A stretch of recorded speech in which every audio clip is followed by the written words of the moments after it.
د زړه نه وایستلی شي او دا ګناهونو باندې ندامت وشي چې الله زه به بیا دا ګناه نه کومه، الله زما نه دا کومه ګناه شوې ده په دې باندې زما توبه ده، په دې باندې زما استغفار دی، په دې باندې زه ندامت کوم او په دې باندې زه خفګان کوم. دا ګناهونو دا نقصانات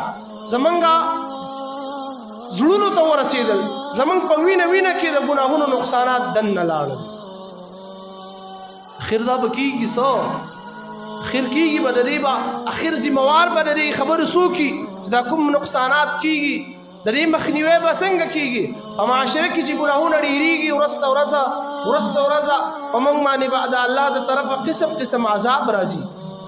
قسم قسم په پریشانو کې به موږ مبتلا کېږو تر کوم وخته پورې چې موږ د ګناهونو نه توبه نه ویستلي. دې همدغه یو حل دی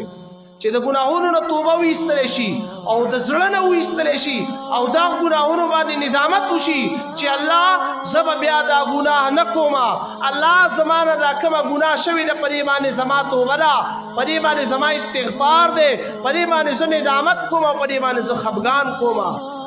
په دې باندې د زړه نه داسې وشي بیا کوم الله وبخي نو هغه جدا خبره ده. غټ نقصان خو دا دی د ګناهونو ډېر غټ نقصان چې زموږ زړونو ته چین او سکون په ډېر مشکله باندې میلاویږي. زموږ زړونه خفه هر ټیم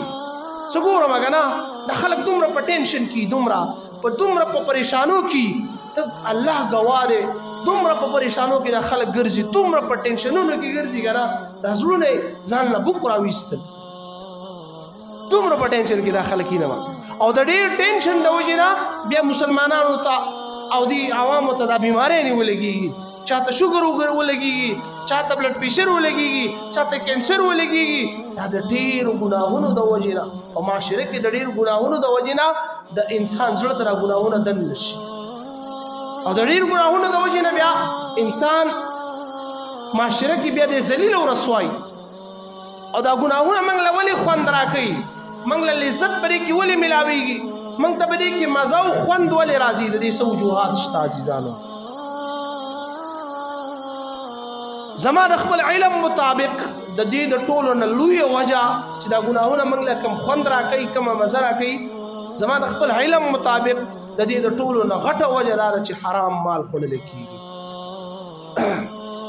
زمونږ ګېډو ته پاک خوراک نه ځي، حرام خوراک روان دی او د حرام خوراک د وجې نه د انسان بدن وینه جوړوي. چې کله د انسان بدن وینه جوړه شي نو دا د په دې بدن کې بیا چلیږي،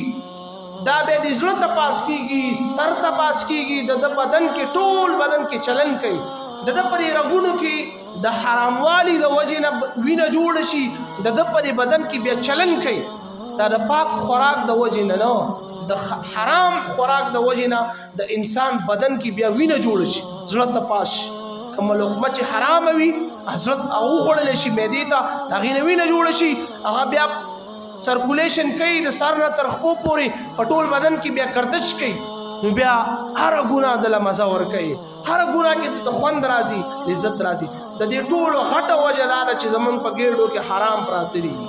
چې کله زمونږ ګېډې پاکې شولې، زمونږ دا ګېډو د حرامو نه پاکې شولې که نه حرام او دې ته پاک خوراک لاړلې، ته الله ګواه اوسه په دې باندې، بیا به تعالی قرآن کې مزه درکوي راځي، په مونځ کې به تعالی مزه راځي، بیا به په نوافلو کې تعالی مزه راځي، په حج کې به درته مزه راځي او قرآن ویل به درته خوند درکوي،